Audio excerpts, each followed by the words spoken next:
Praise the lord. దేవునికి మహిమ కలుగును గాక. ఆమేన్.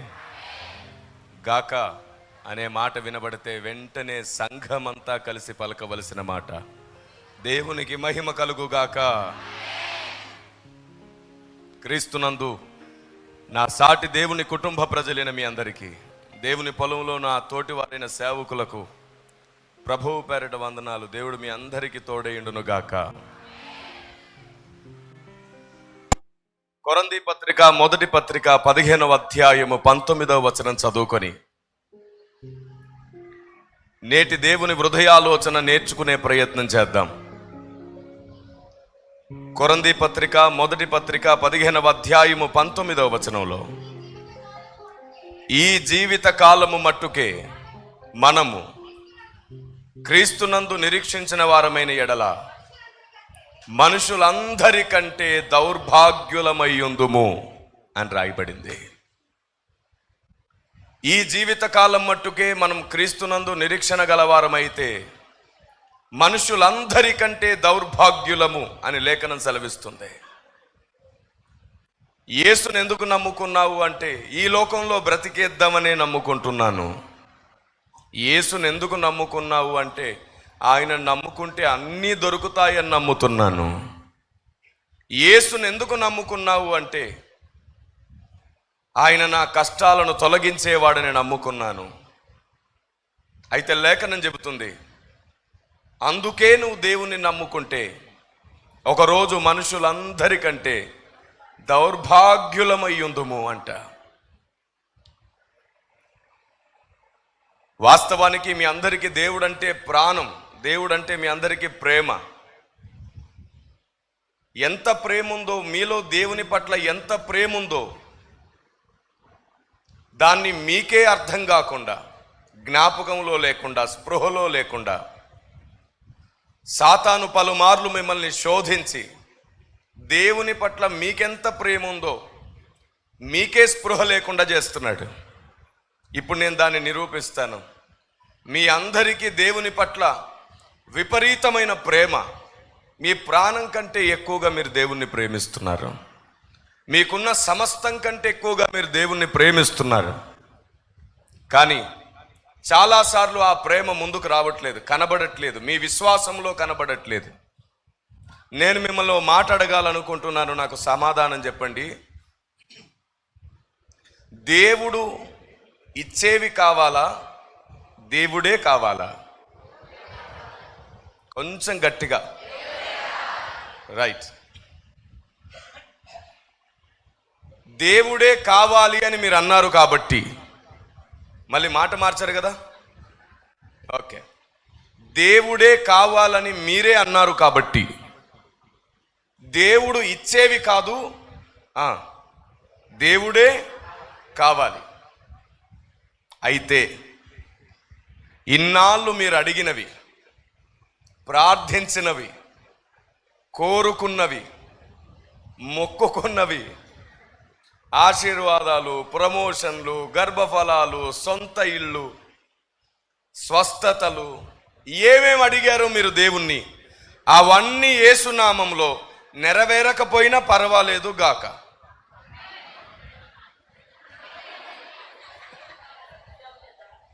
ఇప్పుడు కొందరికి భయం స్టార్ట్ అయింది. ఈ చివరి కూటానికి రాకపోతే బాగుండేమో, మన నోటి నుండే ఆమేనని పలికించి మన ఆశీర్వాదపు ద్వారములను మూయించేస్తున్నాడే. ఇంకొందరికి ఆమెన్ అన్నారు చూశారు, ఈ కొందరు ఆమెన్ పోయినాయి, ఇంకా అన్ని పోయినాయి. నాతో ఆమెన్ అనిపించాడు, అన్నీ పోయాయి ఇంకా అని కొంచెం దిగులు ఆవరిస్తుంది వారిలో. ఇంకొందరికి ఏమనాలో తెలియక ఇంకేదో ఒకటి అంటాడు కదా అని ఎదురు చూస్తున్నారు. వాస్తవానికి నేను సెంటెన్స్ పూర్తి చేయలేదు, నేను సెంటెన్స్ని పూర్తి చేయలేదు. నేను ఇంకొక మాట పక్కన పెట్టి గాక అన్న తర్వాత మీలో కొందరు ఆందోళన పడ్డారు, కొందరు ధైర్యం చేసి ఆమెనన్నారు, ఇంకొందరు ఎదురు చూస్తున్నారు. మీరే చెప్పండి, మీకు దేవుడు కావాలా, మీరు అడిగినవన్నీ దేవుడు ఇవ్వడం కావాలా? మళ్ళీ అదే మాట మీద ఉన్నారు మీరు. మీకు దేవుడే కావాలి, దేవుడిచ్చేవి కాదు అన్నారు. కాబట్టి ఇప్పుడు నేను అన్నట్లు మీరు ఇప్పటి వరకు అడిగినవన్నీ దీవెనలు, ఆశీర్వాదాలు, మొక్కులు, కోరికలు, ప్రమోషన్లు, వాటెవర్ మీరు ఏదైతే అడిగారో అవన్నీ నెరవేరకపోయినా పర్వాలేదు, కానీ ప్రతి నిమిషం ఇప్పటి నుండి దేవుడు పక్కనే ఉండుగాక. అంత గట్టిగా అన్నారు? ఆమేన్. ఒకసారి ఆమేన్ అంటూ కుడి చేతిని ఎత్తుతారా? ఎంత బాగుంది. Praise the lord. ఎంత చక్కగా ఉంది. ఇంకొకసారి ప్రైజ్ ది లార్డ్. అంత ధైర్యం వచ్చేసింది మీలో? అంత ధైర్యంగా ఆమేన్ అన్నారేమిటి? నేను అడిగినవి నా దేవుడు నాకు ఇవ్వకపోయినా పర్వాలేదు, కానీ ఆయన నా పక్కనుంటే చాలని నీ మనస్సాక్షి చెబుతుంది, నీ మనస్సు కోరుకుంటుంది. ఇప్పుడు అర్థమైందా నువ్వు దేవుణ్ణి ఎంత ప్రేమిస్తున్నావో? నువ్వు అడిగినవి ఇవ్వకపోయినా నువ్వు బాధపడవు, కానీ ఆయన పక్కనుండాలని నువ్వు కోరుకుంటున్నావు. ఇంత ప్రేమ ఉంది మీకు దేవుని పట్ల. దేవునికి స్తోత్రం కలుగును గాక. ఆమేన్. మీకు దేవుని మీద ఉన్న ప్రేమను బట్టి, దేవుని ప్రేమను బట్టి ధైర్యం చేసుకోండి. శ్రమలు, కష్టాలు, బాధలు వస్తుంటాయి, పోతుంటాయి. బైబిల్ సెలవిస్తుంది, దేవుడు సుఖ దుఃఖములను జతపరిచాడు. దేవుడు సుఖ దుఃఖములను జతపరిచాడు. ఒకదాని తర్వాత ఒకటి వస్తూనే ఉంటాయి. దాన్ని చూస్తూ ఈ లోకంలో మనం బ్రతికితే భ్రష్టులమైపోతాం. శ్రమలకు భయపడి దేవునికి నచ్చినట్లు ఆలోచించడం మానేస్తూ ఉంటాం మనం చాలాసార్లు. చూసారా, మీలో దేవుని పట్ల ఎంత ప్రేమ ఉందో ఇప్పుడు మీకు అర్థమైందా? మీరు దేవుడిచ్చే వాటిని ప్రేమిస్తున్నారా, దేవుణ్ణే ప్రేమిస్తున్నారా? మీరు దేవుణ్ణే ప్రేమిస్తున్నారు. సరే, దేవుని పట్ల మీకు ఇంత ప్రేమ ఉంది కదా, అవునా? ఈ రాత్రి ఇప్పుడు ప్రేమ ఉందని నిరూపించాను. ఇప్పుడు ఆ ప్రేమనే నిరూపిస్తాను. ఏమన్నాను నేను? ఇప్పటి వరకు మీకు దేవుని ప్రేమ ఉంది అని నిరూపించాను. ఇప్పుడు ఆ ప్రేమని నిరూపించుకుందాం. ఈ రాత్రి దేవుడు మీ దగ్గరకు వచ్చి, నేనంటే ప్రేమ అన్నావు, నేను లేకుండా ఉండలేనన్నావు, నేనే కావాలని ఎన్నోసార్లు ఏడ్చి ప్రార్థించావు. అయ్యా, ఈ లోకం వద్దు, ఈ ధనం వద్దు, ఈ మనుషులు వద్దు, నాకు నువ్వే కావాలయ్యా అని అడిగావు. ఈ రాత్రి నేను చెయ్యి జాపుతున్నాను, నాతో వచ్చేస్తావా అని దేవుడు చెయ్యి జాపితే ఎంతమంది రెడీగా ఈ రాత్రి వెళ్ళిపోవడానికి ఉన్నారో చెప్పండి. నేను ఆమేన్ అంటాను. ఈ రాత్రి వెళ్ళిపోవడానికి రెడీయా? ఈ రాత్రి దేవునితో చేయబట్టుకుని వెళ్ళిపోతారా? ఎంతమంది రెడీగా ఉన్నారు? అది ఆ కొన్ని చేతులు చూడండి, భయం ఆవరించింది ఆ ముఖంలో. సరే, ఎలాగో అలాగా బ్రతికేద్దామని ఆయన్ని నమ్ముకుందామని వస్తే వెళ్ళిపోతావా అంటాడు ఏమిటండి నా? చూడండి, మనలో చాలా మంది చెయ్యెత్తలేకపోయారు. అక్కడక్కడ చాలా మంది చెయ్యెత్తలేకపోయారు. కారణం ఏంటో చెప్పిన? భయం. ఏంటో తెలుసా భయం? ఈ లోకంలో మనకు ఎన్నో బంధాలు అటాచ్ అయి ఉన్నాయి. ఈ లోక బంధాలు మనకు ముడిపడి ఉన్నాయి. వాటిని విడిచిపెట్టి వెళ్ళాలంటే మనకు మనసొప్పదు. పక్క రాష్ట్రానికి, పక్క దేశానికి వెళ్ళి కొన్నాళ్ళు ఉండాలంటే మన వాళ్ళని విడిచిపెట్టి చాలా పెద్ద సవాల్ అది. అలాంటిది శాశ్వతంగా వెళ్ళిపోవడం అంటే అది అయ్యే పనేనా? మనం పుట్టగానే మనకు అమ్మకు బంధం ఏర్పడుతుంది కదా. ఇదిగోండి, అవునైతే ఇలాగనండి, కాదైతే ఇలాగనండి. అలా ఉంటారేంటండి? బిడ్డ పుట్టగానే అంటే మనం పుట్టగానే మన అమ్మతో బంధం ఏర్పడింది. కొంచెం పెద్దవాళ్ళం అయ్యాం, నాన్నతో బంధం ఏర్పడింది. ఇంకా కొంచెం పెద్దవాళ్ళం అయ్యాం, అన్నదమ్ములతో బంధం ఏర్పడింది. ఇంకా కొంచెం పెద్దవాళ్ళం అయ్యాం, స్నేహితులతో బంధం ఏర్పడింది, బంధువులతో బంధం ఏర్పడింది. చదువు, ఉద్యోగము, వివాహమైతే భార్యతో బంధం ఏర్పడింది, ఆస్తిపాస్తులు, సంపాదించిన దానితో బంధం ఏర్పడింది. ఇన్ని బంధాలతో ముడిపడి ఉంటే ఆయన రమ్మనగానే చెయ్యి చాపడానికి మనసు వస్తుందా మనకి? రాదు. ఈ రాత్రి వెళ్తావా అంటే ఒక అబ్బాయి అంటాడు, అన్నయ్య కొత్తగా పెళ్ళయింది అన్నయ్య, అప్పుడే వెళ్ళిపోమంటే అలాగా? ఓ వృద్ధాప్యంలో ఉన్న తల్లి ఇలా అంటుంది. ఒకరోజు నేను ఇలాగే అడిగితే ప్రార్థన చేయించుకోవడానికి నా దగ్గరకు వచ్చి, నాయన గవర్నమెంట్ వాళ్ళు స్థలం ఇచ్చారు, అది కట్టుకొని ఓపెనింగ్ చేసి అప్పుడు పోతాను ఆయన అంటుంది. ఎప్పుడంట? నేను అడిగాను, అమ్మా నువ్వు ఇల్లు ఓపెనింగ్ చేసుకుని పోతే దాంట్లో ఎవరు ఉండేది? మనకు నచ్చింది జరగడమే కావాలనుకుంటుంది మన మనస్సు. ఎప్పుడైతే ఆయనకు నచ్చిందే నీకు నచ్చుతుందో నువ్వు ఒక స్టేట్మెంట్ ఇస్తావు, నీవిచ్చే మహిమ ముందు ఈ శ్రమలు ఎన్నదగినవి కాదు, ఈ లోక బంధములన్నీ నీ బంధం ముందు ఎన్నదగినవి కావు అంటావు. దేవునికి స్తోత్రం కలుగునుగాక. సరే, మీరందరూ ఒకసారి ఇలా చేయబండి, మీకు ఒక విషయం అర్థమయ్యేటట్టు చేస్తాను. Wonderful, praise the lord. చెయ్యి ఊపిన వారిని దీవించు ప్రభువా. ఇప్పుడు ఊపుతారు నాకు సేపు ఒకసారి. మీరు కూడా ప్రైజ్ ది లార్డ్. ఆయన ఊపుతున్నాడు ఆల్రెడీ కింద, ఆయన ఊపక్కర్లేదు. Praise the lord. రైట్, ఇప్పుడు చెప్పండి, మీరు ఇలా చెయ్యి ఊపారు కదా, మీలో నుండి మీ ఆత్మ బయటికి వెళ్తే మీ శరీరాలు కదులుతాయా? అమ్మా, మీ ఆత్మ బయటికి వెళ్తే మీ శరీరం కదలదు కదా. ఈ శరీరం ఎక్కడ తయారవుతుంది? ఈ శరీరం ఎక్కడ తయారవుతుంది? తల్లి గర్భంలో తయారవుతుంది. అందరూ మాట్లాడండి, ఎక్కడ తయారవుతుంది? వెరీ గుడ్, తల్లి గర్భంలో తయారవుతుంది. ఆత్మ ఎవరు తయారు చేస్తున్నారు? దేవుడు తయారు చేస్తున్నాడు. ఓకే, ఆత్మ ఎక్కడ తయారవుతుందనే ప్రశ్నకు జవాబు ఇంకా గొప్పది, అది వాక్య మర్మం. దాన్ని ఇప్పుడు ధ్యానించుకుంటే సమయం సరిపోదు. ఆత్మను దేవుడు పరలోకంలో కానీ, పరదేశంలో కానీ, ఆకాశంలో కానీ తయారు చేయట్లేదు. మన ఆత్మలను దేవుడు ఈ భూమి యొక్క గర్భంలో తయారు చేస్తున్నాడు. ఎక్కడ తయారు చేస్తున్నాడు? ఈ భూగర్భంలోనే తయారు చేస్తున్నాడు ఆయన. ఈ మాట ఎక్కడుంది బైబిల్లో? బైబిల్లో ఏదీ లేకుండా మనం ఏదీ నమ్మకూడదు. అదే మన పునాది, అదే మనకు పరలోకంలో అధిక మహిమనిస్తుంది. ఎక్కడుంది బైబిల్లో ఆ మాట? దావీదు భక్తుడు అంటాడు, మీరు చూడండి, మీ పరిశుద్ధ గ్రంథాలు తెరిచి 139వ కీర్తన 15వ మాట.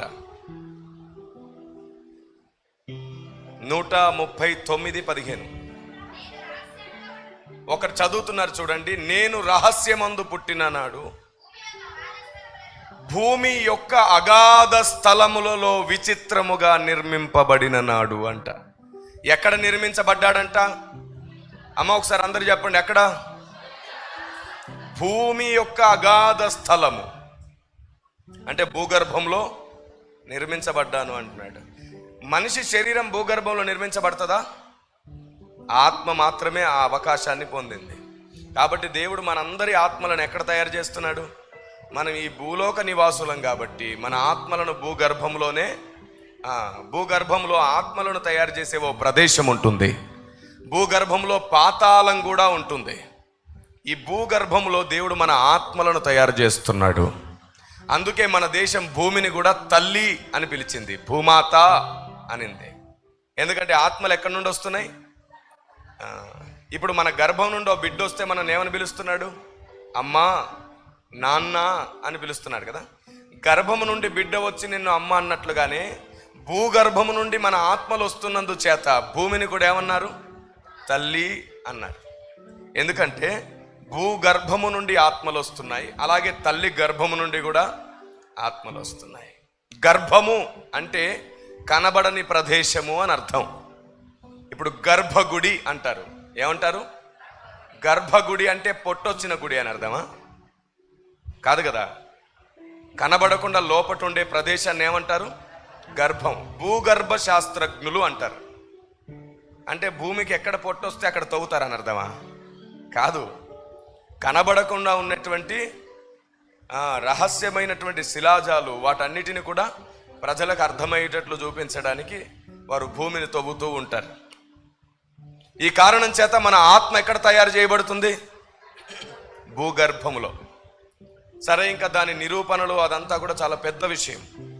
ఇక నేరుగా టాపిక్లోకి వస్తున్నాను, జాగ్రత్తగా వినండి. మన ఆత్మను దేవుడు తయారు చేస్తున్నాడు, మన శరీరమేమో తల్లి గర్భములో తయారవుతుంది.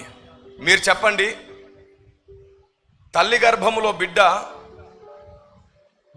ఏ నెల నుండి కదలడం ప్రారంభమవుతుంది? ఎన్ని మాసాలకు గర్భంలో ఉన్న బిడ్డ కదులుతుంది? 4 మాసాలు. 4 నెలలకి బిడ్డ కదులుతుంది. కారణం ఏంటో తెలుసా? ఈ 4 నెలలు ఆ బిడ్డలో ఆత్మ ఉండదు, కేవలం శరీరమే తయారవుతూ ఉంటుంది. ఎప్పుడైతే దేవుడు ఆత్మను మన తల్లి గర్భంలో ఉన్న మన శరీరంలోనికి ప్రవేశపెడతాడో వెంటనే మనం కదులుతూ ఉంటాం. ఇప్పుడు మీరు కదిలారు కదా, మీలో నుండి ఆత్మ వెళ్తే మీ శరీరం కదులుతుందా?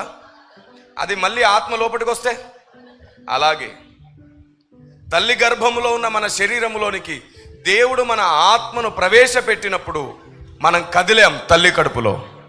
ఒకవేళ దేవుడు మన ఆత్మను తల్లి గర్భంలోనికి పంపించకపోతే మనం మన తల్లికి లేం, మన తండ్రికి లేం. వారెవరో మనం ఎవరమో. అయితే బైబిల్ ఇలా సెలవిస్తుంది, నీ తల్లి గర్భములో నీవు రూపింపబడక మునిపే నేను నిన్ను ఎరిగి ఉన్నాను. Praise the lord. కదా, మనం తల్లి గర్భములో రూపింపబడక మునిపే ఆయన మనల్ని ఎరిగి ఉన్నాడు అని రాయబడింది. అంటే తల్లి గర్భములో చిన్న నలుసుగా కూడా మనం పుట్టక ముందే మనల్ని ఆయన ఆత్మగా సిద్ధపరిచి కంటాడు. Praise the lord. అప్పటికి నీకు తల్లి తండ్రి అంటే ఎవరో తెలియదు. ఆయన నిన్ను కన్నప్పుడు ఆయన, నువ్వు తప్ప నీకు ఇంకెవరు తెలియదు. నువ్వు ఆయన్ని చూస్తూ ఉన్నావు. ఆయన నిన్ను ఎత్తుకొని ముద్దాడి నిన్ను ఒక్క గడియ కూడా విడిచిపెట్టకుండా నిన్ను ప్రేమిస్తూనే ఉన్నాడు. ఆయన, నువ్వు ఆయనతో ఆడుకున్నావు, ఆయన నీతో ఆడుకున్నాడు. అప్పటికి నీకు తల్లి తండ్రి ఎవరో తెలీదు. నువ్వు ఊరుకూరికే ఆయన ఒళ్ళోకి ఎక్కావు, ఆయన కూడా ఊరుకూరికే నిన్ను చంకనెత్తుకున్నాడు. అలా నిన్ను చంకనెత్తుకొని ఒకరోజు నిన్ను ముద్దాడి ఒక మాట అంటాడు, ఇప్పుడే కాదు నీకు ముదిమి వచ్చే వరకు నిన్ను ఎత్తుకొని ఇలాగే ముద్దాడుతాను. అందరు చెప్తారు అదే మాట, ఏదో గట్టిగా బిగ్గరగా. సంఘం ఎప్పుడు దేవుణ్ణి స్తుతించినా అందరూ కలిసి చేయాలి ఆ పని. ఆమేన్. దేవుడు నిన్ను చంకనెత్తుకొని ముద్దాడి చెప్పాడు, ముదిమి వచ్చు వరకు నేను నిన్ను ఎత్తుకొని ముద్దాడుతాను, నిన్ను విడవను. చాలా కాలం నువ్వు దేవుని దగ్గరే ఉన్నావు, నీకు దేవుడు తప్ప ఎవరూ తెలియదు.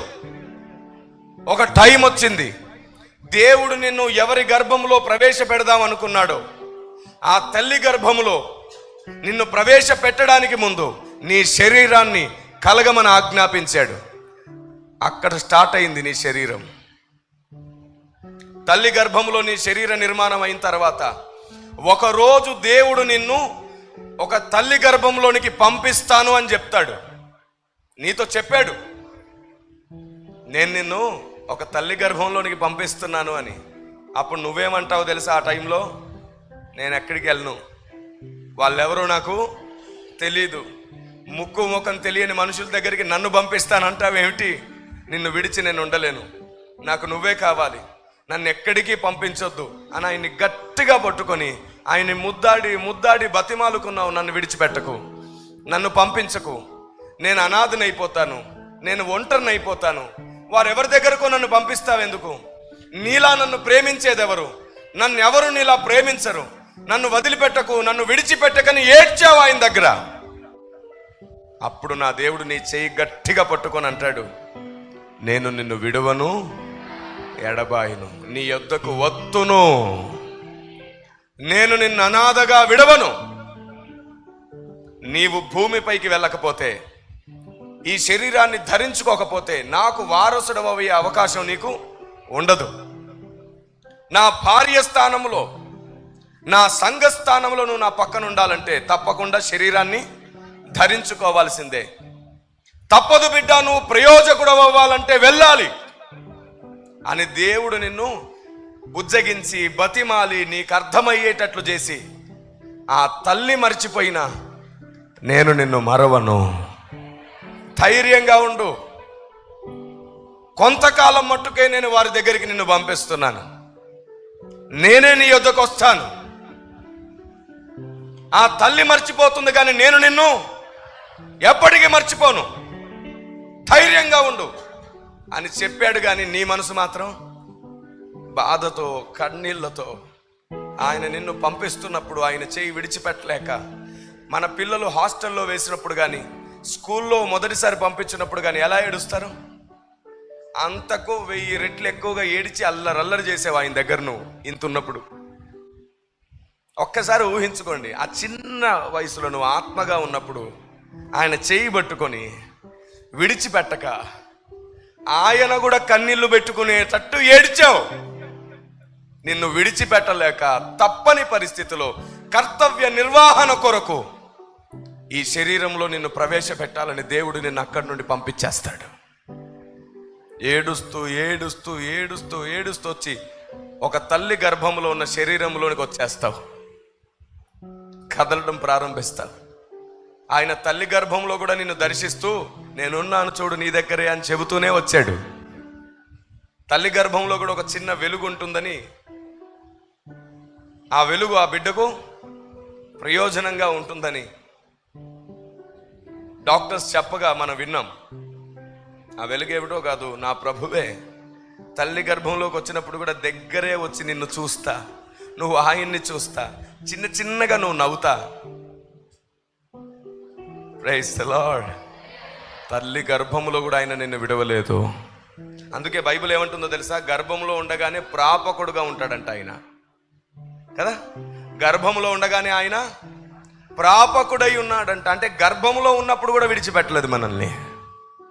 నువ్వు గర్భములో ఉన్నది మొదలుకొని నిన్ను చంపాలని, నిన్ను రాల్చేయాలని సాతాను ఎన్నో ప్రయత్నాలు చేస్తాడు, కానీ ఆయన చెయ్యడ్డు పెట్టి నిన్ను కాపాడుకున్నాడు.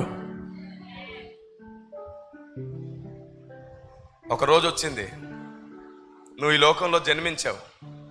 నువ్వు పుట్టగానే మొదటిసారి ఆయన నిన్ను చూసి మురిసిపోతున్నాడు, సంతోషపడుతున్నాడు. నేను నీకు శరీరాన్ని ఇవ్వగలిగాను, నువ్వు స్పృహలోకి రాగానే నన్ను గుర్తుపట్టాలి అని ఆయన ఎదురు చూస్తున్నాడు. నువ్వు ఎలా ఎలా ఎలా పెరుగుతూ వచ్చావో, తల్లితో బంధం ఏర్పడింది, అన్నదమ్ములతో బంధం ఏర్పడింది, తండ్రితో బంధం ఏర్పడింది, స్నేహితులతో బంధం ఏర్పడింది, బంధువులతో బంధం ఏర్పడింది. కానీ ఆయనతో మాత్రం బంధం ఏర్పడలా. ఆయన కన్నీళ్లుగా అరుస్తా, దుఃఖపడతా, నన్ను గుర్తుపట్టలేదా బిడ్డ? నేనే నీ సృష్టికర్త, నిన్ను కన్నది నేనే, నీ నిజమైన తల్లిని, నిజమైన తండ్రిని నేనే ఈ శరీరంలోనికి, ఈ తల్లి గర్భంలోనికి పంపించాను. నేనే అని ఎన్నోసార్లు నిన్ను చేసింది నేనే అని చెప్పుకోవడానికి ఎన్నో రకాలుగా ప్రయత్నం చేశాడు. అందరితో బంధం ఏర్పడింది, కానీ నీకు ప్రాణాతి ప్రాణమైన ఆయనతో నీ బంధం ఏర్పడలేదు. ఇక్కడ బ్రతకడం అలవాటు చేసుకున్నావు, ఆయన్ని మర్చిపోయావు. అప్పుడు ఆయన దుఃఖానికి అవధులు లేవు. అప్పుడు ఆయన మరలా కొందరిని దర్శించి వారిని సువార్థికులుగా మార్చి, సంఘ కాపరులుగా మార్చి, బోధకులుగా మార్చి, అపోస్తులు, ప్రవక్తలుగా మార్చి, వెళ్ళండి నా పిల్లలకు నేనే వారిని కన్నానని చెప్పండి, వారికి నన్ను గుర్తు చెయ్యండి, తిరిగి నా పిల్లలను నా ఒడిలోనికి తీసుకురండి, నేను వారికి విశ్రాంతిని కలుగజేస్తాను. నా పిల్లలు ఈ ప్రపంచమంతటా అనేక దేశాల్లో ఉన్నారు, అనేక భాషల్లో ఉన్నారు, అనేక రకాలుగా ఇబ్బందులు పడుతున్నారు. ప్రయాసపడుతున్న నా పిల్లలకు చెప్పండి నేనున్నానని. ప్రయాసపడి భారం మోయిచున్న సమస్త జనులారా నా యుద్ధకు రండి, నేను మీకు విశ్రాంతిని కలగజేస్తాను. నేనే వెలుగును, నేనే సత్యమును, నేనే జీవాన్ని, నేనే తల్లిని, నేనే తండ్రిని, నేనే అని పరిచయం చేసుకోవడానికి మీ దగ్గరికి దేవుడు వార్తను పంపిస్తే ఆయనే దేవుడని గుర్తించారు, ఆయనే తల్లి అని, ఆయనే తండ్రి అని గుర్తించారు. నా తల్లివి నీవే, నా తండ్రివి నీవే అని పాడుకున్నావు. అలాంటి వాడు ఈరోజు వచ్చి చేయి జాపితే వస్తావా బిడ్డ వెళ్ళిపోదామంటే, వీళ్ళందరితో నాకున్న బంధాన్ని తెంచుకొని నీతో ఎలా రాను అనుకుంటున్నావు? నాకు చెప్పు, నీ తల్లి నీతో శాశ్వతంగా ఉంటుందా? తండ్రి శాశ్వతంగా ఉంటాడా? బంధువులు నీతో శాశ్వతంగా ఉంటారా? వాళ్ళతో నువ్వు శాశ్వతంగా ఉంటావా?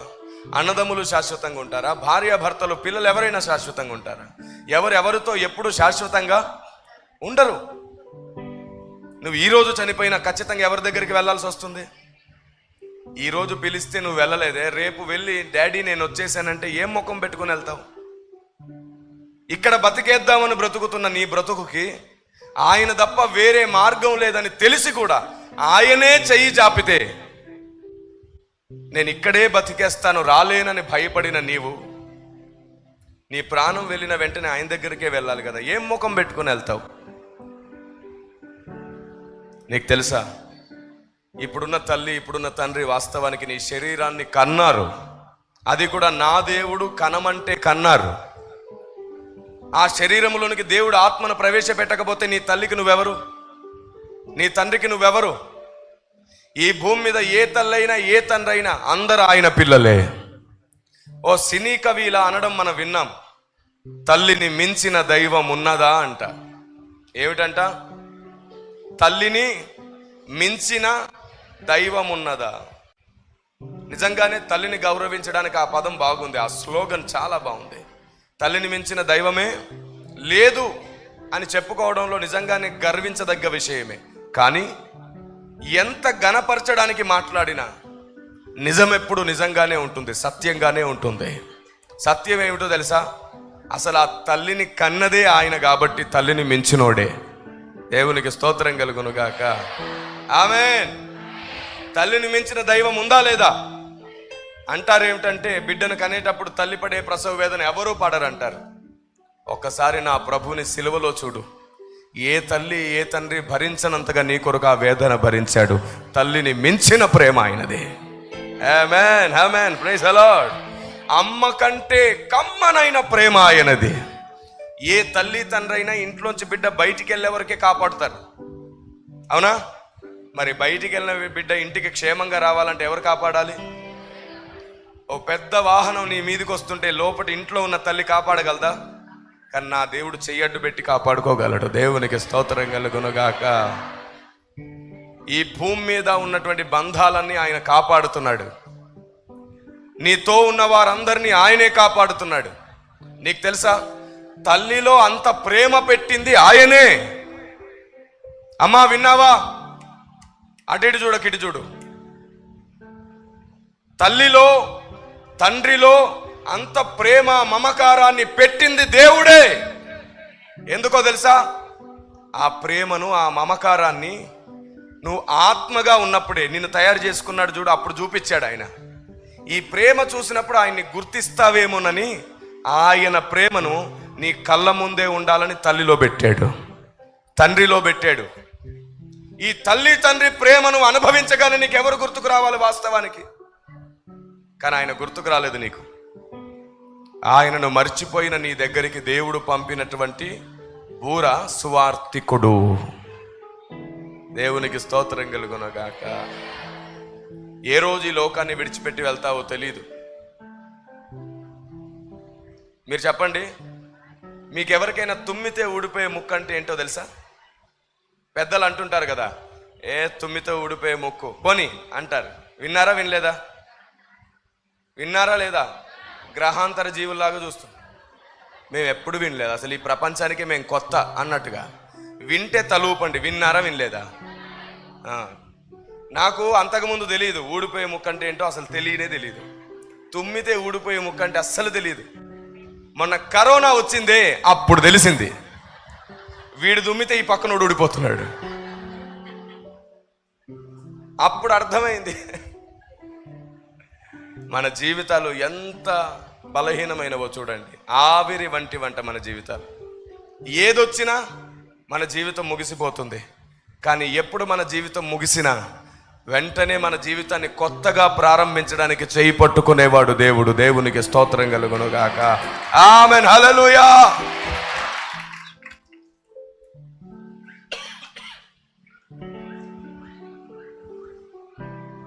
ఇప్పుడు చెప్పండి,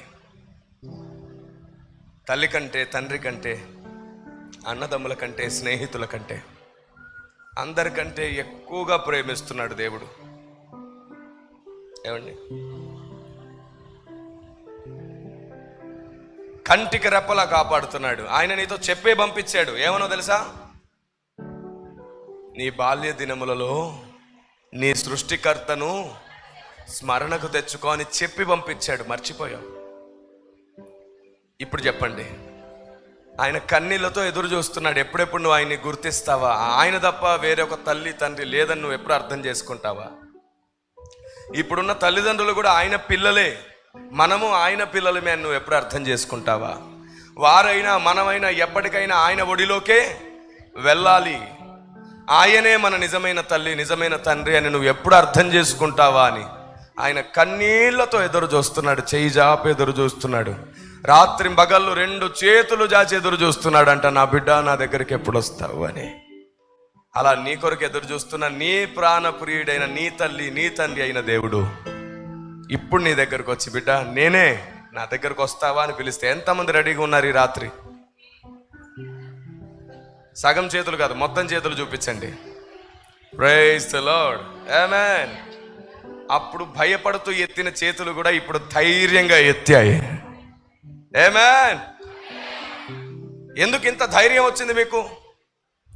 ఆయనే నన్ను కన్నవాడు, ఆయన తప్ప నాకు ఇంకెవరు లేరు. ఉన్నవారందరూ ఆయన ఇచ్చిన వారే, ఆయన ప్రేమకు ప్రతీకలు మాత్రమే. ఇప్పుడు ఆయన సంతోషిస్తున్నాడు.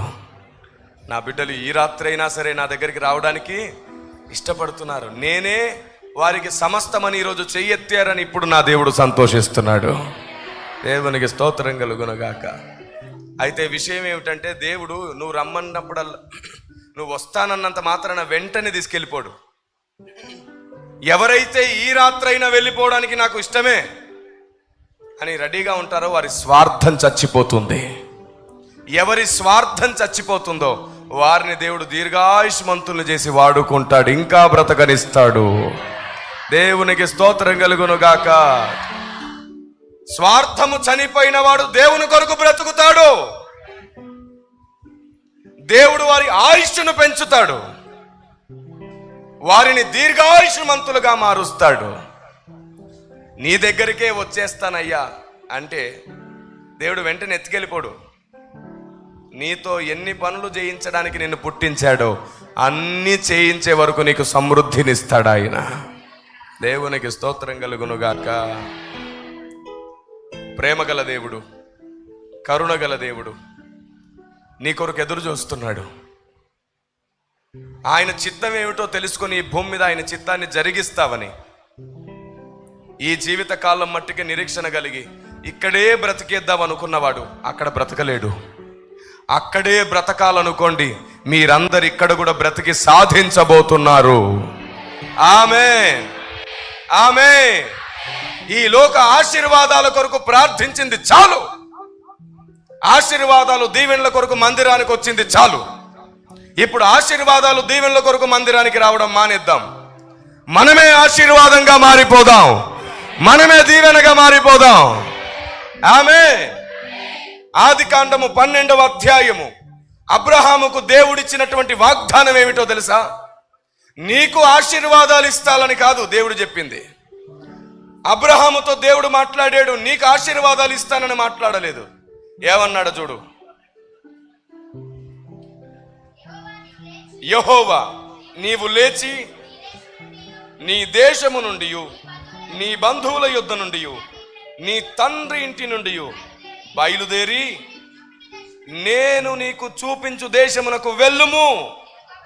చూడండి, అబ్రహాముకి ఇచ్చిన వాగ్దానం ఏమిటో చూడండి. నిన్ను గొప్ప జనముగా చేసి నిన్ను ఆశీర్వదించి, ఏమండి, నీ నామమును గొప్ప చేయుదును. ఇప్పుడు చెప్పండి, నీకు ఆశీర్వాదాలు వస్తాయి అంటున్నాడా, నువ్వే ఆశీర్వాదంగా ఉంటావు అంటున్నాడా? Praise the lord. నేను ఒక మాట చెప్పనా, నీకెన్ని ఆశీర్వాదాలు వచ్చినా, ఎంత ధనం వచ్చినా, నువ్వు ఆశీర్వాదంగా మారకపోతే ఆయన బిడ్డను అనిపించుకోవడానికి నీకు యోగ్యత ఉండదు.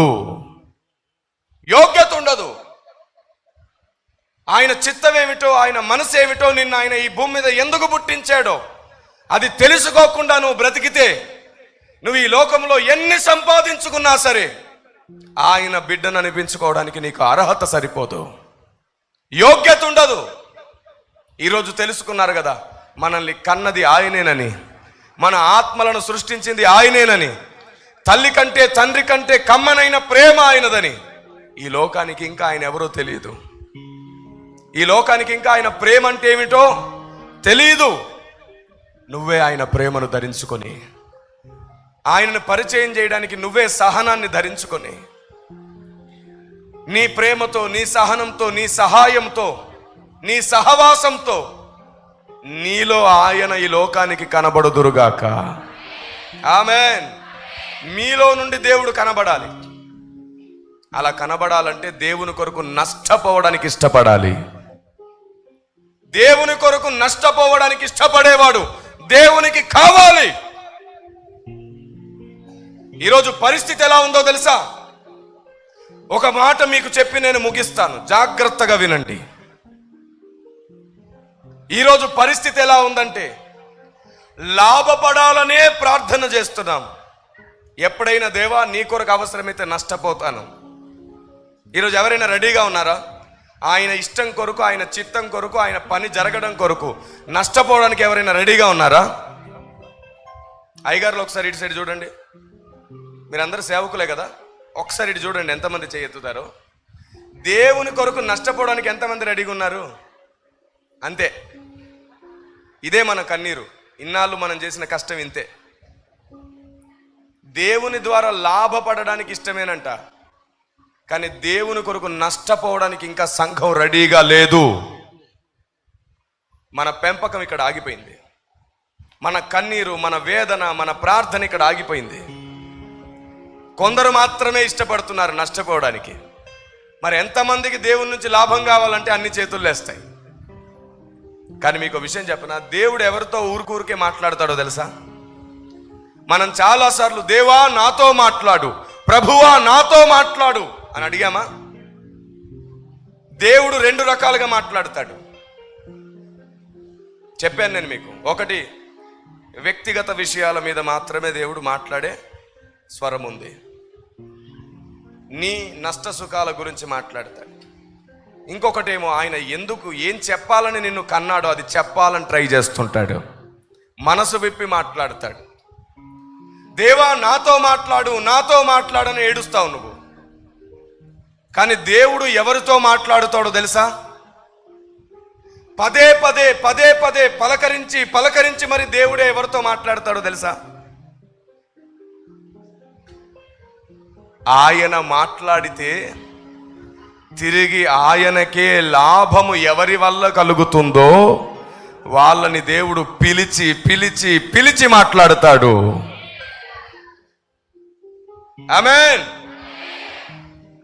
ఆయన ఎవరితో మాట్లాడినా తిరిగి ఆయనకే లాభం అవ్వాలి, ఆయన సంఘానికి లాభం అవ్వాలి, ఆయన రాజ్యానికి లాభం అవ్వాలి, ఆయన చిత్తానికి లాభం అవ్వాలి. అలాంటి వారితో దేవుడు ఊరుకే పిలిచి మాట్లాడతాడు. ఆమేన్. ఈ వ్యక్తితో మాట్లాడితే నాకు లాభం, ఈ సహోదరితో మాట్లాడితే నా సంఘానికి లాభం, ఈవిడితో నేను మాట్లాడితే సంఘ క్షేమాభివృద్ధి కొరకు వాడబడుతుంది, ఈయనతో నేను మాట్లాడితే నా రాజ్యానికి లాభం అయ్యేటట్లు బ్రతుకుతాడు అని దేవుడు అనుకున్నాడు అనుకోండి. అప్పుడు నీతో మాట్లాడయ్యా అని అడగక్కర్లా. నువ్వు నిద్రపోతున్నా లేపి కొంచెం లేకవా, నీతో మాట్లాడాలని లేపి మరీ మాట్లాడతాడు నా దేవుడు. దేవునికి స్తోత్రం కలుగునగాక. అంత దగ్గరగా ఉండాలనుకుంటున్నాడు. నీ మనస్సు, నీ ఆలోచన విధానం, నీ తీర్మానమే నిన్ను కడుతుంది. ఆయన కొరకు నీలో ఉన్న తీర్మానం, రోషమే ఆయన నిన్ను దగ్గర చేస్తుంది. 13 సంవత్సరాల చిన్న వయసులో రక్షించబడ్డాను నేను. ఏ సహాయం ఉండేది కాదు, ఎవ్వరు సహాయం చేసేవాళ్ళు కాదు. చాలా చిన్న వయసులో బైబిల్ కాలేజీకి వచ్చేసాను. నాకు మనీ ఆర్డర్స్ వచ్చేవి కాదు బైబిల్ కాలేజ్కి. కానీ బైబిల్ కాలేజీలో అందరితో నేను చెప్పేవాడిని, మా వాళ్ళు చాలా గొప్ప వాళ్ళు. ఒక్కసారి కూడా నన్ను చూడడానికి ఎవరు వచ్చేవాళ్ళు కాదు. ఒక గ్రాడ్యుయేషన్ టైంలో మాత్రమే మా అమ్మగారు నా దగ్గరకు వచ్చింది. మిగతా టైంలో ఎవ్వరు నా దగ్గరికి రారు. నాకు పచ్చళ్ళు పంపేవాళ్ళు ఉండేవాళ్ళు కాదు, స్నాక్స్ పంపేవాళ్ళు ఉండేవాళ్ళు కాదు, మనీ ఆర్డర్ పంపేవాళ్ళు ఉండేవాళ్ళు ఎవ్వరు లేరు. నా కష్టం ఎవరికి తెలవనిచ్చేవాడిని కాదు, ఆడుతా పాడుతూ ఉండేవాడిని. ఎవరు అనుకోరు నన్ను చూస్తే వీడికి ఎవరు లేరని. ఎందుకో తెలుసా? క్రీస్తు నెరగని కుటుంబములో నేను ఉన్నప్పుడు ఆయన స్వరము విని నేను రక్షించబడ్డాను. సేవకు సమర్పించుకున్నాను, కానీ అనుభవం లేదు. అందరి దగ్గర అన్నీ నేర్చుకునేవాడిని, ప్రతిరోజు నేర్చుకుని ప్రతిరోజు మార్చుకుంటూ ఉండేవాడిని. ఏం తెలియదయ్యా అని ఏడ్చేవాడిని. చిన్న చేపలు పెద్ద చేపలను ఉండేవి మాకు. చిన్న చర్చ్ పెద్ద చర్చ్ అన్నమాట. ఆ చిన్న చర్చిలో కూర్చుండిపోయి ఏడుస్తూ ఉండేవాడిని. ఉపవాసాలు ఉండే, ఎవ్వరికి తెలవనిచ్చేవాడిని కాదు. కొందరు మాత్రమే చూసేవాళ్ళు, కొందరికి మాత్రమే తెలుసు. బైబిల్ కాలేజీలో అందరూ నాకంటే వయసులో పెద్దవాళ్ళే ఉండేవాళ్ళు, గొప్పవాళ్ళు, జ్ఞానం గలవారు, తలాంతులు గలవారు. కానీ అందరిలో దీనుణ్ణి నేను, చిన్నవాణ్ణి. దేవుని కొరకు తీర్మానంలో రోషాన్ని పెంచుకుంటే దేవుడు నా స్నేహితుడు అవుతాడని పరిశుద్ధాత్మ దేవుని వలన బయలుపరచబడి ప్రతిరోజు నేర్చుకోవడం, ప్రతిరోజు మార్చుకోవడం అలవాటు చేసుకోవడం వలన నా స్థితి మారింది, నా స్థాయి మారింది, నా మనసులో అవగాహన మారింది. దేవుని గూర్చిన జ్ఞానం నాలో నిండడం ప్రారంభమైంది. ఒకప్పుడు ఒక్కరికి కూడా నేను అవసరం లేదు, కానీ ఈరోజు ప్రపంచానికి నేను అవసరం. దేవునికి స్తోత్రం కలుగును గాక. వేల మందికి ఈరోజు అవసరమైన వాడిని అయ్యాను. దేవుని గూర్చిన జ్ఞానం నీలో నివసిస్తే ప్రపంచానికి నువ్వు అత్యవసరం అవుతావు. చెప్పాను కదా, నేను దేవునికి నువ్వు ఆప్షన్ అవ్వకూడదు, దేవునికి నువ్వే చాయిస్ అవ్వాలి, నువ్వే చాయిస్ అవ్వాలి. ఆమేన్. దేవుని గూర్చిన జ్ఞానం నీలో, నీ పిల్లల్లో ఎంత నిండుతుందో దేవుడు నీకు అంత సౌఖ్యం, సమాధానం, నెమ్మదినిస్తాడు. ఎందుకో తెలుసా? నిన్ను వాడుకోవాలి కాబట్టి. ఆమేన్. ఈరోజు క్రైస్తవ సమాజం యొక్క ఆలోచన విధానం ఎంత దుస్థితికి దిగజారిందో మీకు అర్థమయ్యేటట్లు చెప్తాను. ఒకరోజు దేవుడు మీకు దర్శనమిచ్చి మీకు ప్రత్యక్షమై, బిడ్డా నువ్వు ఇంకా ఒక్కరోజే ఉంటావు, రెడీగా ఉండు అని చెప్పాడు అనుకోండి. తెల్లవారింది, తెల్లవారగానే మీ ఇంటికి 2 పాంప్లెంట్స్ వచ్చాయి, 2 పోస్టర్స్ వచ్చాయి. మీ ఇంటి నుండి ఎడమ వైపుకు ఒక సభ జరుగుతుంది, మీ ఇంటి నుండి కుడి వైపుకు ఇంకో సభ జరుగుతుంది. ఎడమ వైపు సభలో స్వస్థతలు, అద్భుతాలు, ఆశ్చర్యాలు జరుగుతున్నాయి, చిటికెలో అన్నీ కనబడుతున్నాయి. ఈ కుడివైపు సభలో దేవుని జ్ఞానం, దేవుని ఆలోచన నేర్పిస్తున్నారు, దేవుని వాక్య మర్మం, దేవుని గూర్చిన జ్ఞానం నేర్పిస్తున్నారు. ఎటువైపు? కుడివైపు.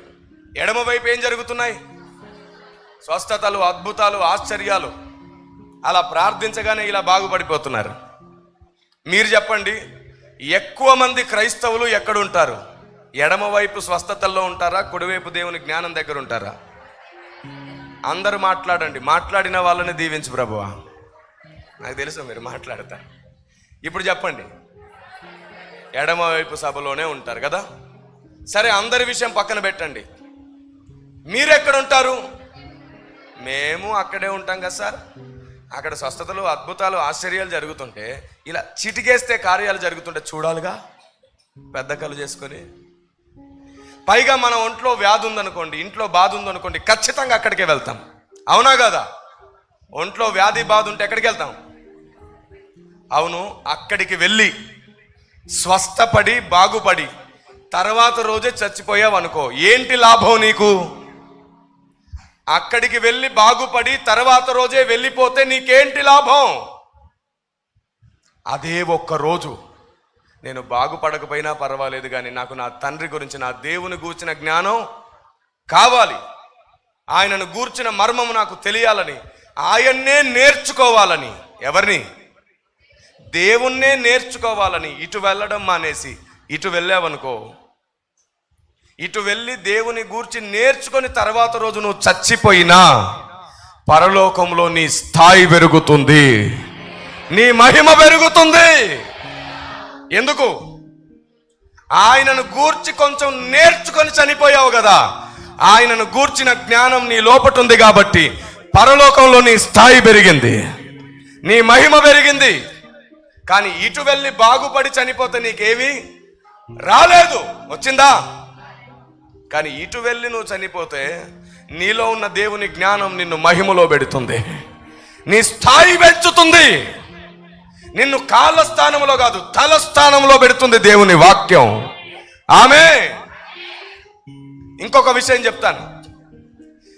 నీలో ఉన్న వ్యాధి బాధలను కూడా లెక్క చేయకుండా ఆయనను గూర్చి నేర్చుకోవాలనుకున్నావు కాబట్టి ఇక్కడ జరిగే అద్భుతాలను ఇక్కడ కూడా చేస్తాడు నీ కోసం ఆయన. దేవునికి స్తోత్రం కలుగునుగాక. Praise the lord. నీ లాభం వద్దనుకొని నన్నే నీ లాభం అనుకున్నావు కాబట్టి వాక్యం ద్వారా కూడా దేవుడు స్వస్థపరచడం ప్రారంభిస్తాడు. వాక్యం ఎక్కడ దొరుకుతుందో అక్కడ కూడా అద్భుతాలు ఆశ్చర్యాలు చేయడానికి దేవుడు అనుమతిస్తాడు. ఆమె ఇటు వెళ్ళి ఉన్నది పోగొట్టుకుంటావో, ఇటు వచ్చి సమస్తాన్ని పొందుకుంటావో, నీ తీర్మానం నిన్ను కాపాడుతుంది. ఈరోజు చెబుతున్నాను, నీ తీర్మానమే నిన్ను నిలబెట్టుకోబోతుంది.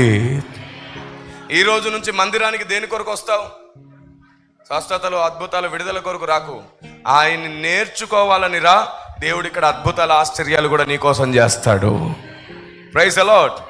నీ దృష్టి మొత్తం ఆయన్ని నేర్చుకోవాలని ఉండండి. మీ దృష్టి మొత్తం ఆయన్ని నేర్చుకోవాలని మాత్రమే పెట్టండి.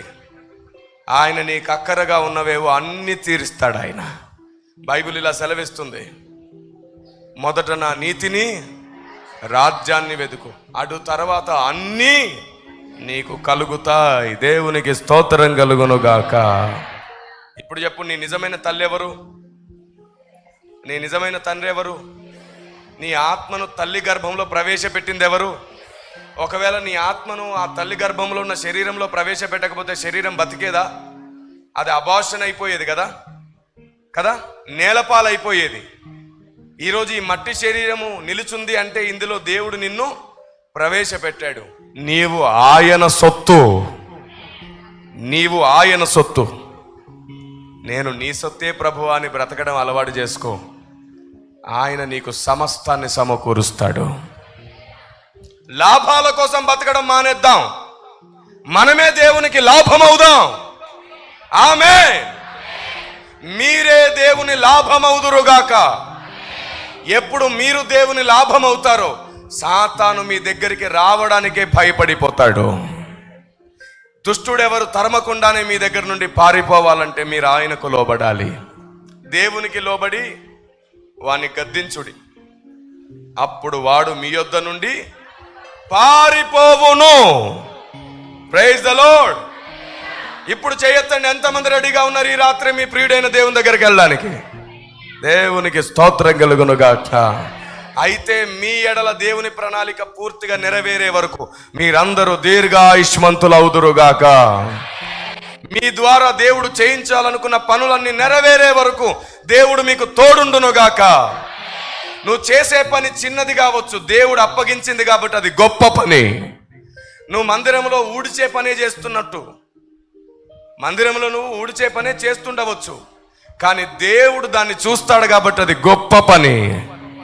నువ్వు మందిరంలో చిన్న చిన్న పనులే చేస్తుండవచ్చు, అందరికీ భోజనాలు సిద్ధపరిచే పని చేస్తుండవచ్చు, ఊడ్చే పని, కడిగే పని చేస్తుండవచ్చు. పైనుండి చూస్తున్నవాడు ఉన్నాడు కాబట్టి అది గొప్ప పని. నువ్వు చేసే సహకారం, మనసంతటితో నువ్వు చేసే ప్రతి ప్రయత్నం దేవుని దృష్టికి గొప్పది. పైనుండి చూసేవాడు నీకు ఫలం ఇస్తాడు. నీ పిల్లల పిల్లలకు దేవుడు తోడుండుగాక. ఇప్పుడు చెప్పండి, నీ ఆలోచన విధానం ఎంత గొప్పగా మార్చుకుంటావో దేవుడు అంత త్వరగా నీ స్నేహితుడవుతాడు. ఆయనను గూర్చి నువ్వు ఎంత త్వరగా నేర్చుకుంటావో అంత త్వరగా దేవుడు నీ సొంతమవుతాడు. ఆమేన్. రండి, అందరం లేచి నిలవబడి దేవునికి కృతజ్ఞతలు చెబుదాం. ప్రభువా, నీవే నా దేవుడవని, నీవు నా తల్లివని, నీవు నా తండ్రివని నన్ను నేను అప్పగించుకుంటున్నాను. నీవే నా తల్లివి, నీవే నా తండ్రివి, నా పైన దయ చూపించు. ఇన్నాళ్ళు స్వార్థంగా ఇక్కడే బతికేద్దాం అనుకున్నాను, కానీ ఎంతకాలం బ్రతికినా నీ కొరకే బ్రతుకుతాను, నీతోనే బ్రతుకుతాను. నా చెయ్యి పట్టుకో ప్రభువా అని అడుగుదామా? అందరం కుడి చెయ్యిని పైకెత్తి వేడుకుందాం. నా చెయ్యి పట్టుకో. అడుగుతారా నోరు తెరిచి? నా చెయ్యి పట్టుకో ప్రభువా, నా చెయ్యి పట్టుకో. ఆయన కొరకు బ్రతకడం నేర్చుకుందాం, ఆయనకు లాభం అవ్వడం నేర్చుకుందాం, ఆయన చిత్తం ఈ భూమి మీద చేయడం కొరకు బ్రతకడం నేర్చుకుందాం. ఎవరైతే ఈరోజు నీకున్నారో ఆ బంధువులను ఇచ్చింది ఆయనే, అన్నదమ్ములను ఇచ్చింది ఆయనే, తల్లిదండ్రులను ఇచ్చింది ఆయనే. ఆయన ప్రేమ గుర్తిస్తావనే ఈ ప్రేమలన్నీ నీకు ఇచ్చాడు ఆయన. ఆయనను గుర్తించాలనే, ఆయనను నువ్వు హత్తుకోవాలనే ఆయన ఈ ప్రేమలన్నీ నీకు ఇచ్చాడు. నేనున్నాను ప్రభువా, నన్ను చేర్చుకో, నా పైన దయ చూపించు. ఈ రోజు నుంచి నేను నిజముగా నిన్ను ప్రేమిస్తున్నాను, నాకు నువ్వు కావాలి ప్రభువా అని ఒక చిన్న తీర్మానం చేసుకుందాం అందరం కలిసి.